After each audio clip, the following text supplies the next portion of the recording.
We are going to look at some housing data, what things looked like through the end of February.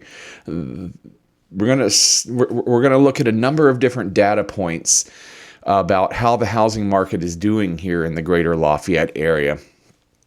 And not to lead with the end, but I think at the moment everything is mostly status quo. No giant shockers, little moves that are expected for February. What it's going to look like by the end of February or by the end of March when we're looking at this in a month, and the market is absorbing some more of things that are going on out in the wider world, around the country and around the world. Will this data continue to trend the same way? Time will tell. I tell it over and over again that the local economy here in the Greater Lafayette area, in all of West Central Indiana, but definitely Greater Lafayette. That's Tippecanoe County, Lafayette, West Lafayette, and somewhat the surrounding counties, is really strong. We have a great manufacturing base of old line, new line, old tech, new tech, high tech, low tech, however you want to think about it. We have GE Aviation here making jet engines. We have Rolls-Royce Aviation making jet engines. We have Nanshan Aluminum with a giant campus on the south side of town, all relatively newcomers here to town.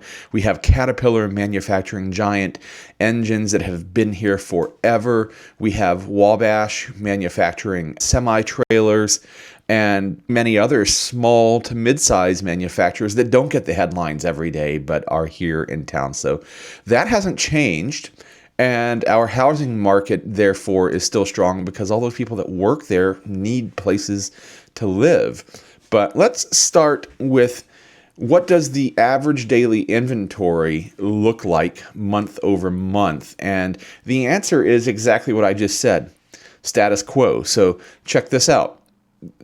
Unfortunately, we're looking at a 5-year look back here. What the point that we're interested in is way over here at the right. Look, almost a flat line from January of 25 to February of 25. 190. It's basically exactly the same as January. And most importantly, if we come back here to the previous year, to January and February, look, February was the low point last year. And if we rewind a year before that, March was the low point. So we're actually ticking up. Anecdotally, we got one more month to see if it's a blip or a trend, starting to make the turn back in a positive direction. We'll see if that lasts. It's 190 compared to 188 last month. This is how many homes for sale on any given day throughout the month. A balanced market in Tippecanoe County is about 300. So we're still well under that average number to be in a neutral market.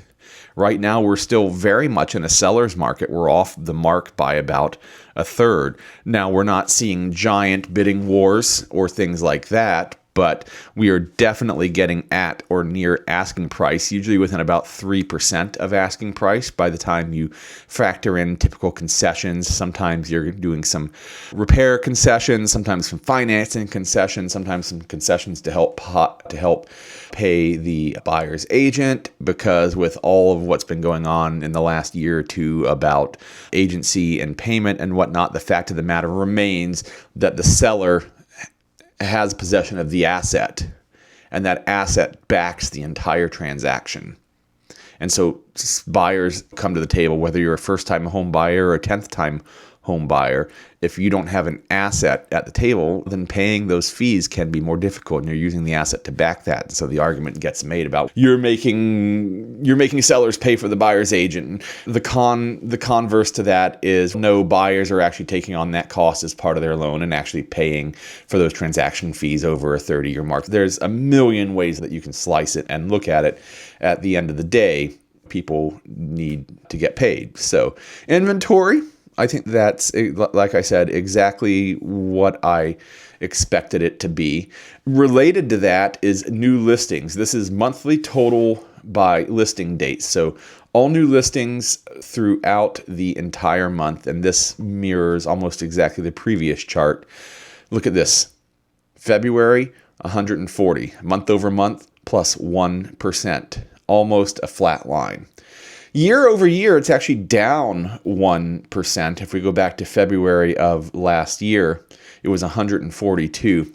When you're talking about such a small sample size, 140 is a pretty small sample size from a statistics standpoint. 142 versus 140, oh, that's minus 1%. Yeah, you should take note of that, but we probably shouldn't make too much concern over it. Again, the trend line is just the littlest bit of a tick up into the positive, and we will see at the end of March if that starts to turn into a trend. And if we can see this. Here's 2020, up and then down in the winter, and then the spring up and then down in the winter of 2020-21, and then up through the summer of 22, and then winter comes and we're down. And then the trend lines stay the same up through summer of 23, and then back down into winter. And then we're headed back up summer of 24, and back down into the winter. Hopefully that trend line will continue. We see this almost sinusoidal shape going on here, but the peaks are definitely a lot lower than they used to be 3 years ago. But the trend lines have been staying in the same direction. Will that continue to be the case? I hope so. I'm not going to make any prognostications about yes or no. This is what we're seeing. There is interest in the market. There are homes for sale out there. There are transactions happening each and every day. Like I said, people have these jobs. They get the jobs. They need to move. They come to town for a new job. They get a promotion. They have a baby. Somebody dies. Somebody graduates. People are moving every single day, and we're in a strong market here in the Greater Lafayette area. Next up, we're going to look at closed sales. This is total closed sales throughout the entire month, and in the Greater Lafayette area in Tippecanoe County, it was 98 for the last month, and we're just looking at the same graph over and over again, basically, right? Look at this almost flat line. It was 95 and 98, but again, we see the same sinusoidal pattern here, up and down, up and down. The deltas between the downs are staying relatively the same, but the ups are definitely compressing down over time. So what, again, will that look like? We need more homes to sell. I hope that those peaks go higher. We'll see what happens. We are up 3% year over year, but month over month, but down 8% year over year. But again, look, 98, and last year 106. So, a difference of 8, and that makes an actual difference of minus 8%. The percentage and the raw number line up in this particular case. Again, fairly small sample size, not going to get too worried about that. Market momentum numbers. So this tells us how quickly the market is moving. And we're going to start with days on market. And I love talking about days on market because this is really a great indicator of how strong our market is and how fast homes move here in the area. So let's look at the chart.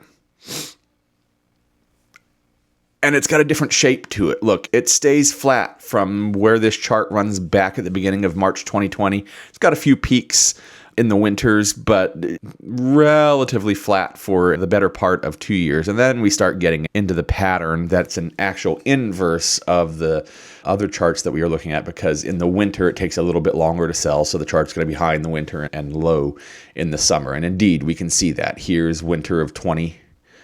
Here's winter of 21, only the smallest tick slower there. Here's winter of 22.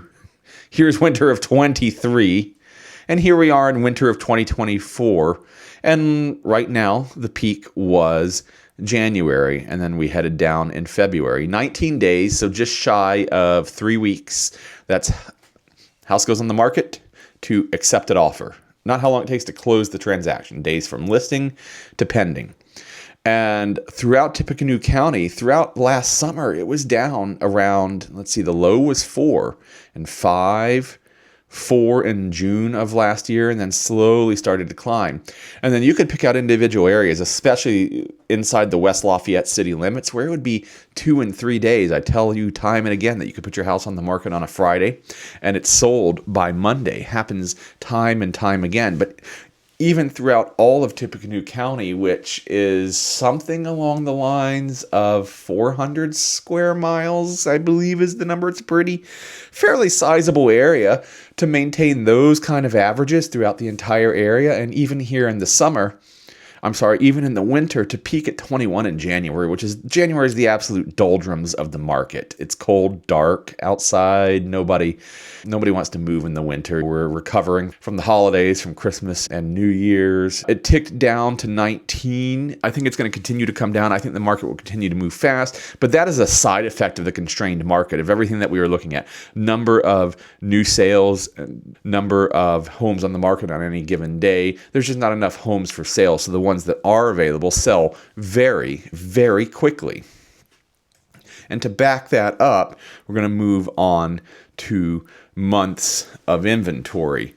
And there's a few different numbers that float around out there about what a regular number for months of inventory should look like. I've heard that the old number is something like 6 months. I think the reality is something more like 4 to 5, but we're not. Even with my lower number, we're still not there. Last month, it was 1.9, just under 2. And that is the most we've had. And if you look here, you can see that this one is starting to grow. What does that mean?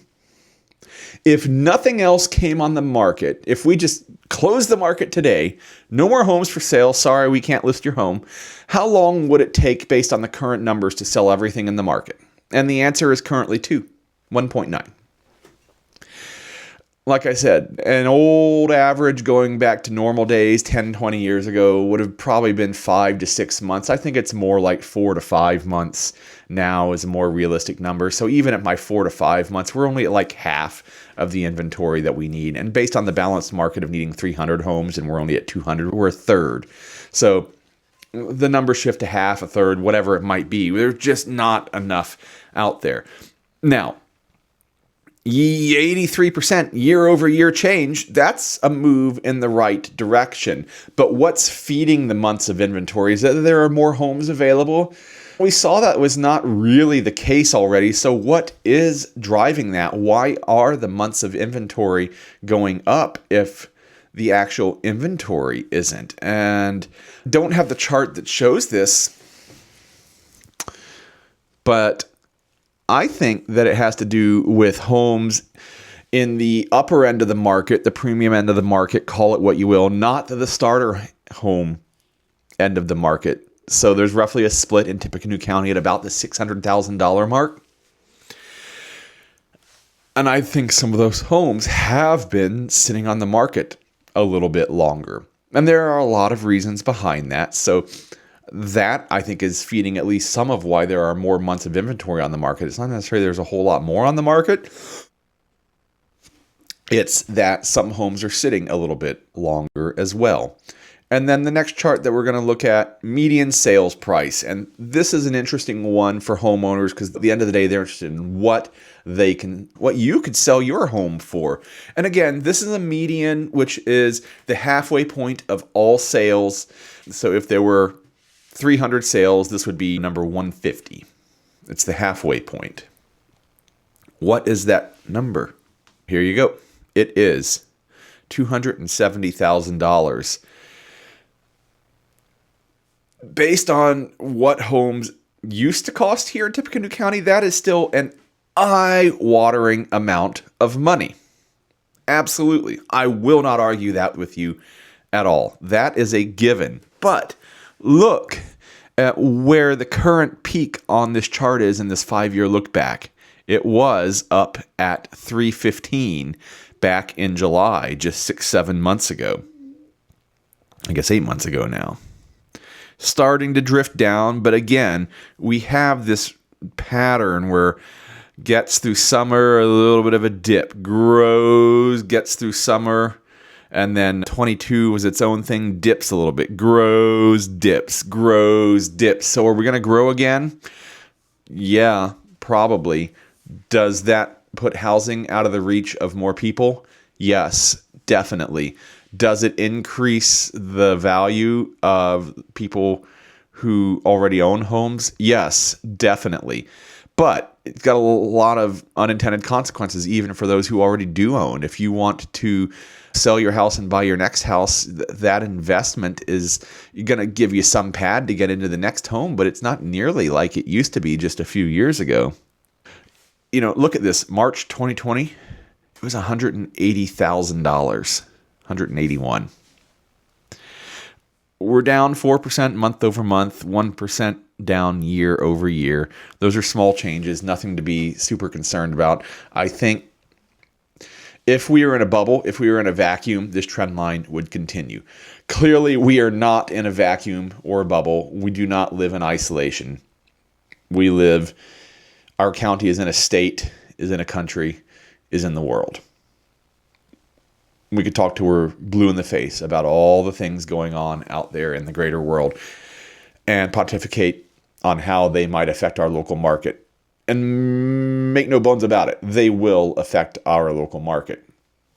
But the hows and the whens remain to be seen. So these are the facts as we know them right now, and we will see how the rest of the year plays out. And if you're interested in a value in your home, whether you're interested in moving or you just would like to know, go to the LafayetteReal.com/YouTube and fill out the form, and I would be happy to send you a home valuation so that you can know exactly what is your home worth right now. If you want to sell, I'd love to help you sell. If you need to buy, I'd love to help you do that. But those two things aside, knowing what your home is currently worth, I think is an important part of keeping track of your portfolio, of your investments, as much as keeping track of your stocks, your mutual funds, your retirement plans, and that sort of thing. So send me a message. Go to the LafayetteReal.com/YouTube, fill out the form, and let me send you a equity analysis for the home that you're currently in. And then from there, you have more information to make decisions, or at least help you sleep at night knowing that you're sitting on a valuable asset.